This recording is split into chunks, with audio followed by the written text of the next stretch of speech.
I'm Judy Zelina. This is the Millcreek Government Channel. Through the years, Social Security makes many changes and implements a lot of new programs. It can be very confusing and overwhelming to many of us.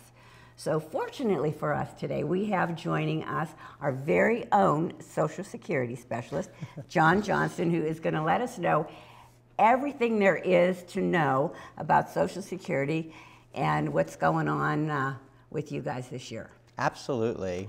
Thank you for joining us here in our new digs here at WQLN. I'm impressed. Beautiful studio. It is. It's very nice. Yeah, it's very nice.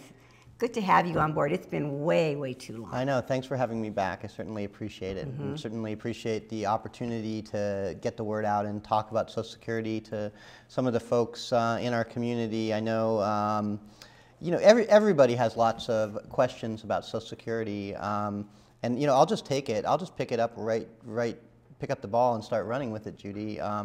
We have a new program that I'm very excited about. We call it My Social Security. I think you and I have talked about that a little bit before. We have. What My Social Security is, it's a personalized login to our website.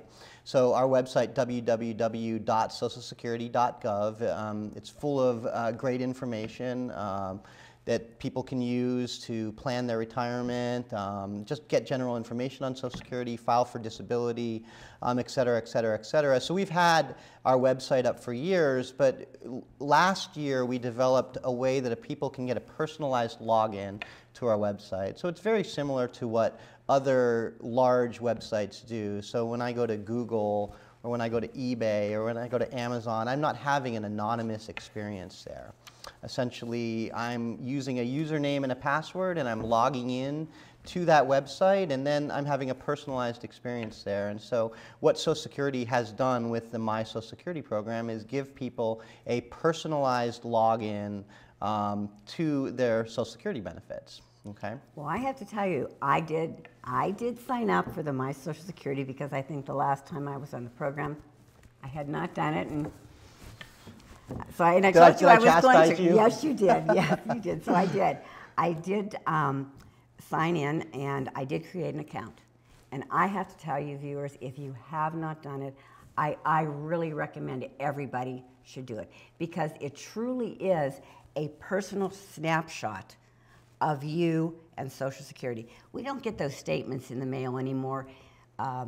What was it, yearly? They used to send out how much you would get in Social Security when you retire at different ages. Right. Those don't come in the mail anymore, No, they don't. Unfortunately, the annual statement that we started sending out probably about maybe 7, 8 years ago. Right. So it mysteriously started to appear in people's mailbox about 7 or 8 years ago. And what the statement did is it documented a person's Social Security earnings. Right. So a person could check their earnings from their employer against the Social Security record. And it also let people know, you know, what they would expect to receive from us in their retirement, or if they became disabled, or, you know, if they passed away, what their surviving children or spouse may be able to receive from us. So it really was a way for us to stay in yearly contact with people.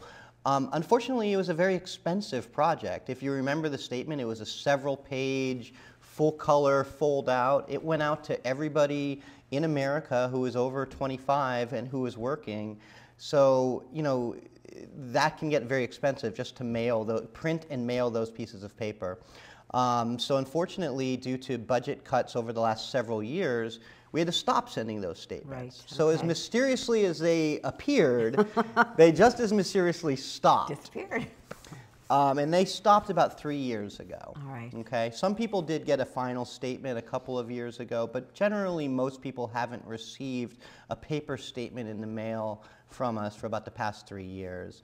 Now, how people get their statement is by creating a My Social Security account. So when I log into my own Social Security account, I use a username and a password, and essentially I can then see my yearly statement. So I'm a hopeful future customer of Social Security, and so what I do each year is I log in at least once a year just to check to make sure that my earnings have been reported correctly.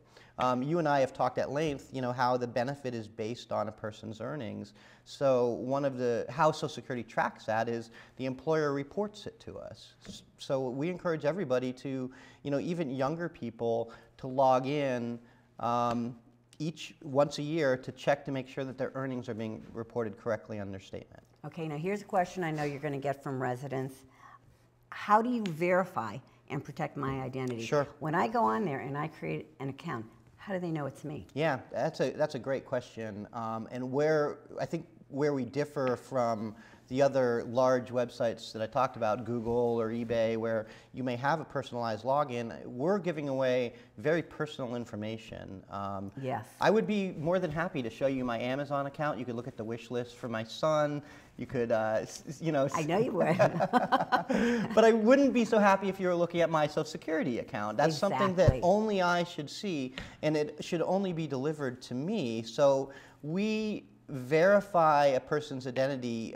It's a two-part verification. Okay. All right. The first thing we do is we ask some basic questions about who you are, what your name is, what your Social Security number is, what your date of birth is. And if that matches with our records, you go on to the second part of the verification.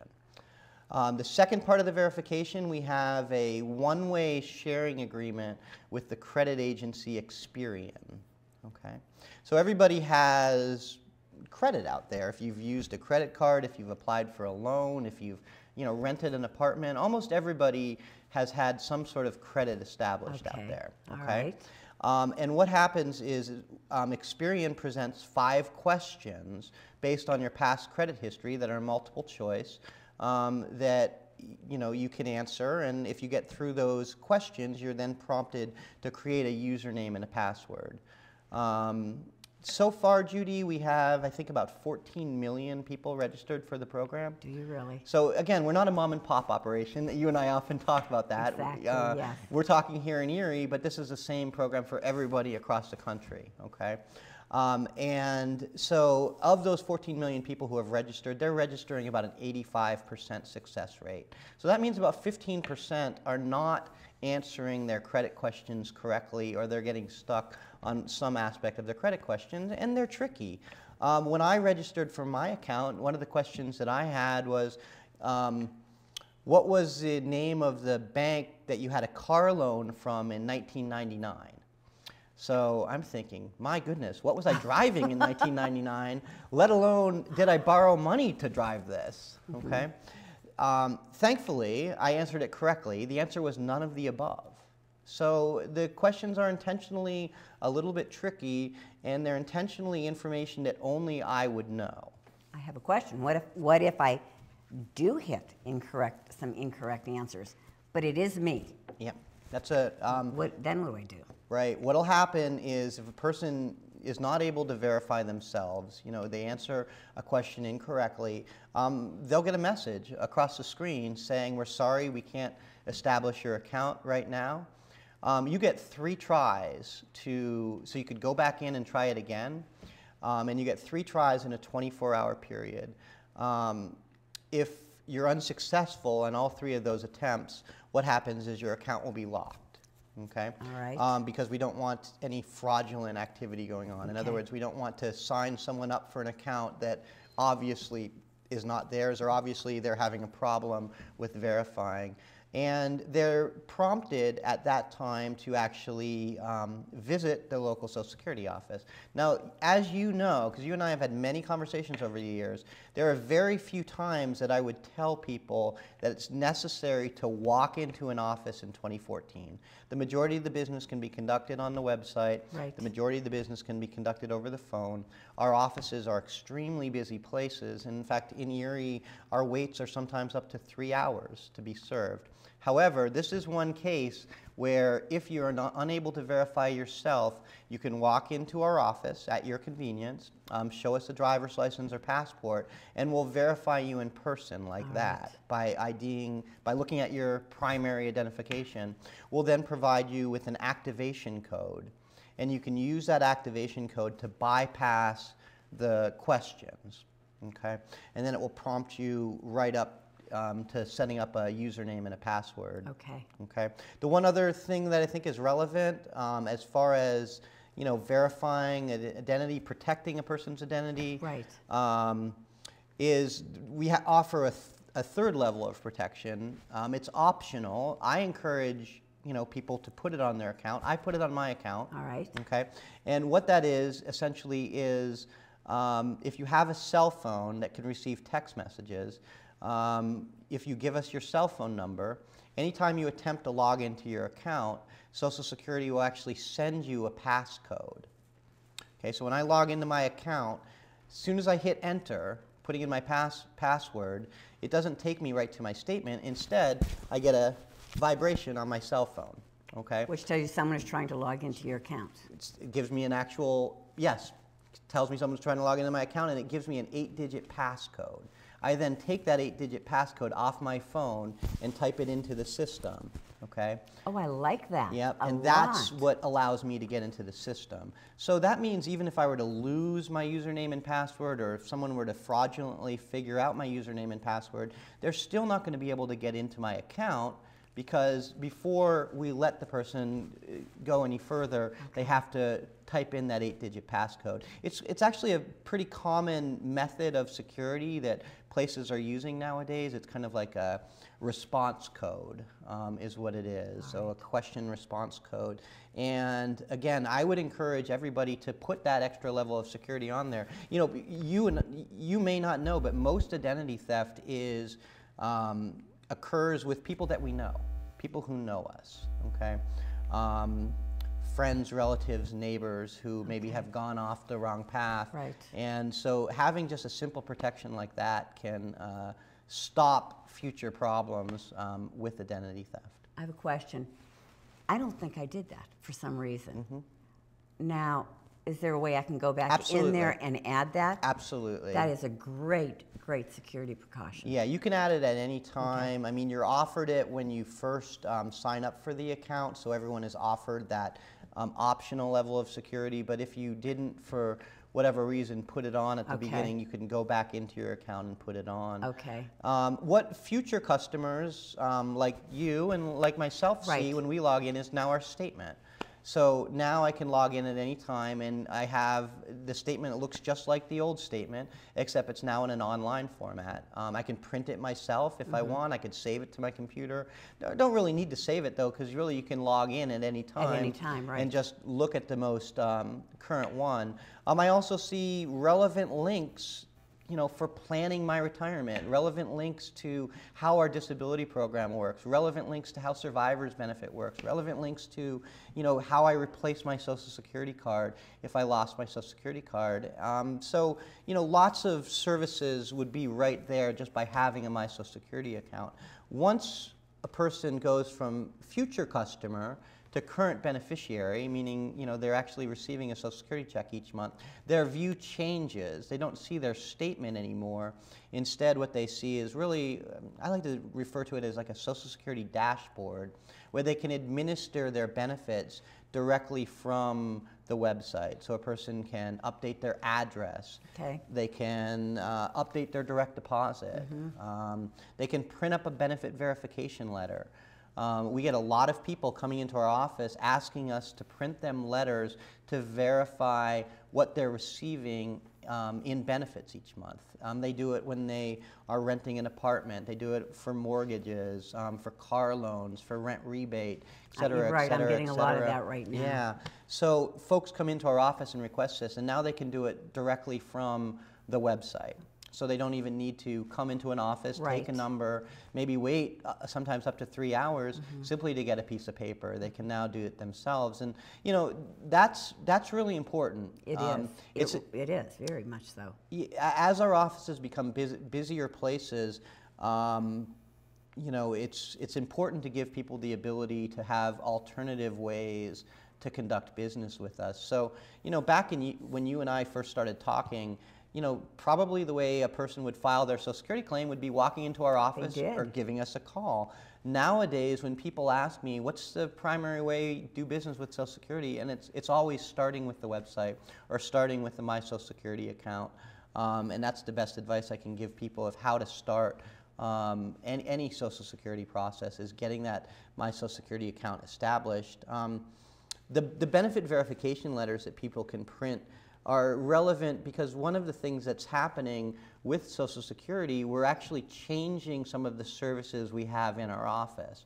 So beginning October 1st of this year, individuals will not be able to receive benefit verification letters in our office anymore. Oh, really? Right. We're basically getting rid of that service.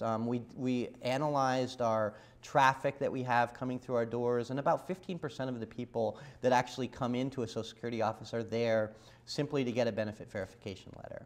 And they're simply bringing that letter to a third party. So it's very much non-programmatic work for us, yet it's, you know, filling up our lobbies, it's filling up our waiting rooms. So now how people, beginning October 1st, how they'll have to get it is through their My Social Security account, or, you know, for people who don't have the internet, they can still use our 800 number automated services. And so they can call 1-800-772-1213, and they can request the benefit verification letter through that, and that service is still going to be available. But as far as walking in our offices, that's a service that is going to be cut from our actual in-office suite of services. And I understand that, because with so much available online, and you've got this coming generation who, truly the majority of us are computer savvy. Mm-hmm. We're doing online banking. Mm-hmm. You know, we're taking a walk on the wild side. You know, we're doing online banking and everything, John. You know, I'm a woman of the new millennium. There we go. Yes, you are, Judy. But with My Social Security, it is absolutely amazing. When I do look at what you can do after you create an account, it's amazing. Right. Everything is right at your fingertips. Right. So if you haven't signed up or created an account, I really encourage you to do it. Yeah. It's going to be very beneficial. And I also feel like it's not only our present, it's our future. I think that we'll continue to add services to My Social Security. They're talking about adding replacement Social Security cards onto My Social Security. Right now, if if a person were to lose their Social Security card, they would need to come into our office, wait in line, show us their driver's license. That can be really a stressful situation for a working individual, or, you know, we had a young mother in our office with a crying baby. That can be a very stressful situation for everybody. So one of the things that they're talking about doing is putting replacement Social Security cards online. And we hope to see that before the end of our fiscal year. So we hope to see that before October 1st, too. And of course, if that happens, I'll be coming back to talk to you about it. All right. But again, the point is, you know, by creating a My Social Security account now, you're setting yourself up for, you know, the future enhancements that Social Security is going to add to the program. Right. Well, I was going to ask a few questions. Sure. Because I do.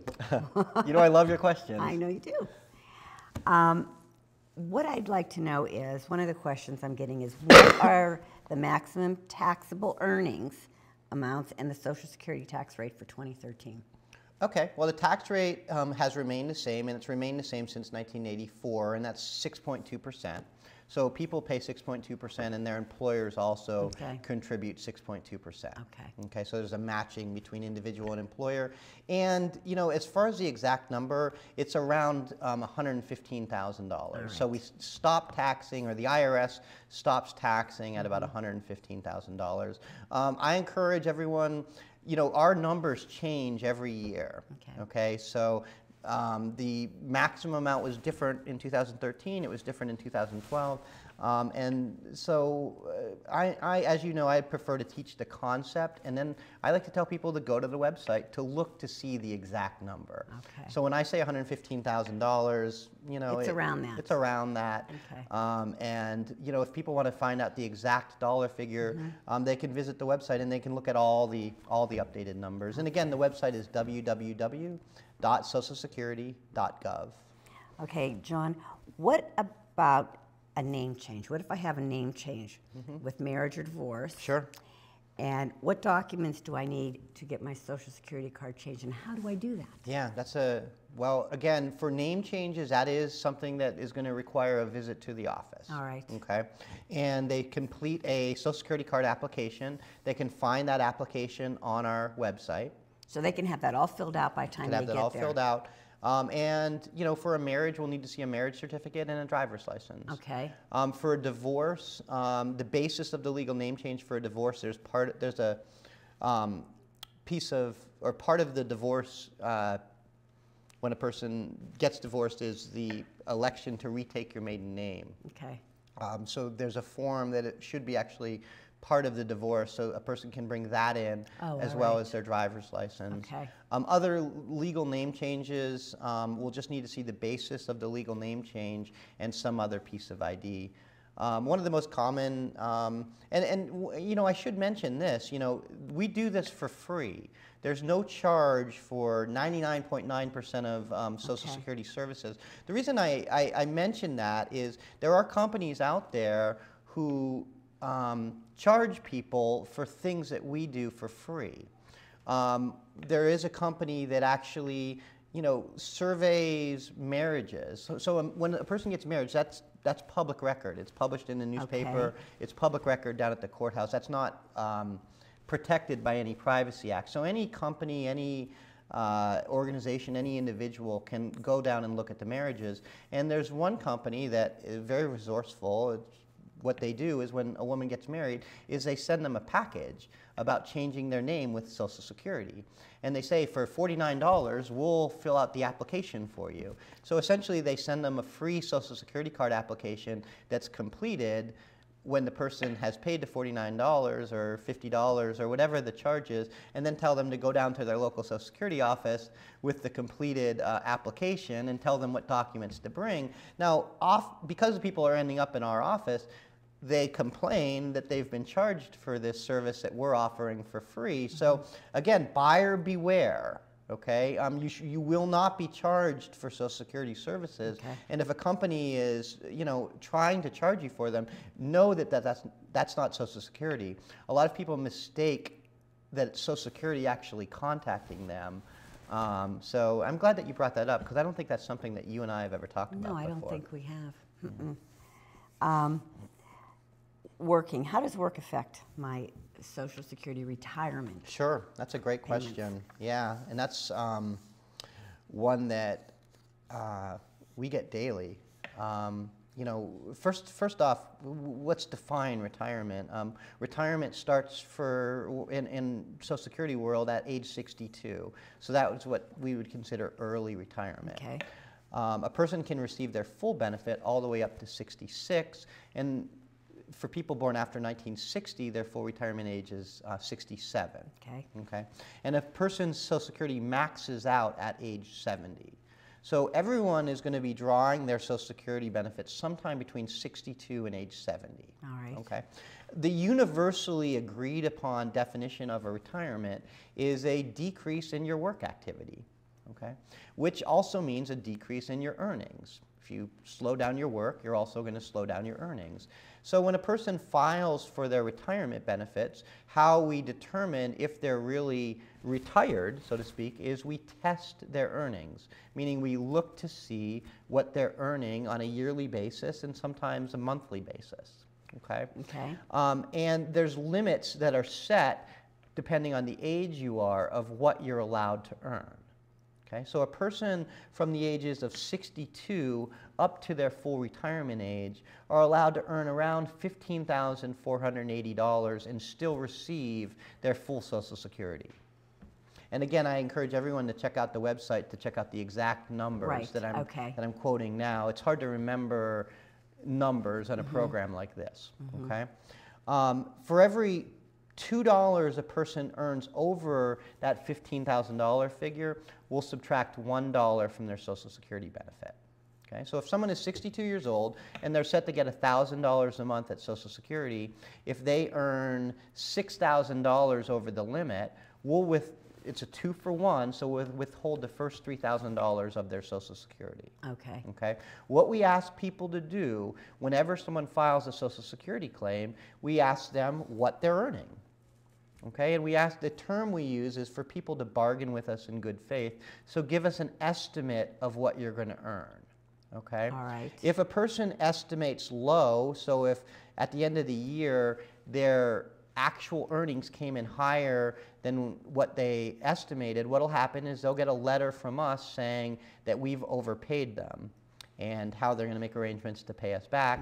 Okay. And if they've estimated high, so if a person gave us a higher estimate than what they actually earned, then essentially they'll be underpaid, and then we'll cut them a check at the end of the year. Oh, all right. You can also change your estimate. Let's say you're in commission-based sales, and you don't expect to have a very good year, but then you make a couple of sales that jump your income way up. You can simply give us a call to let us know your new estimate.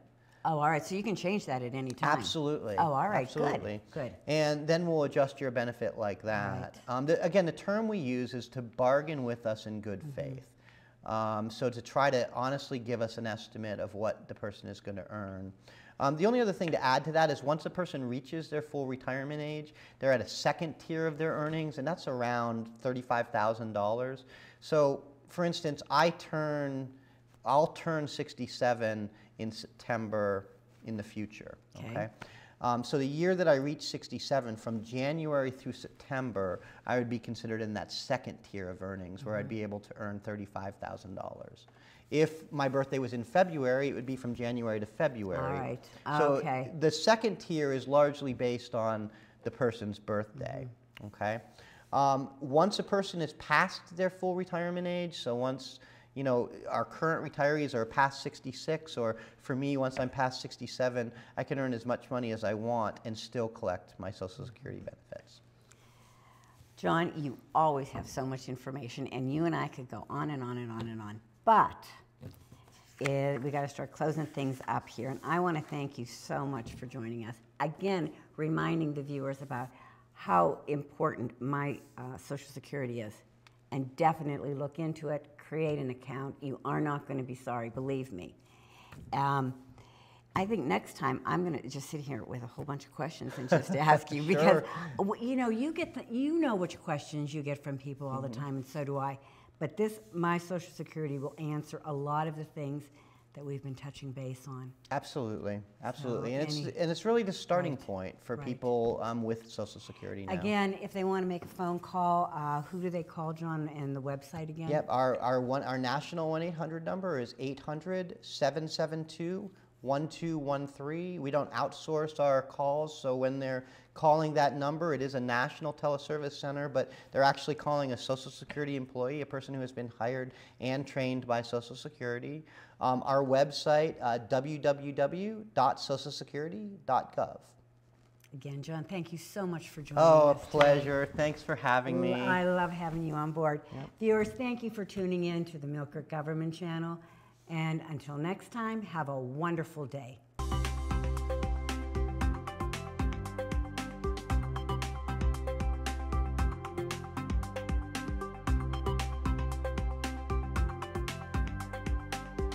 You're watching the Millcreek Government Channel, powered by WQLN Public Media.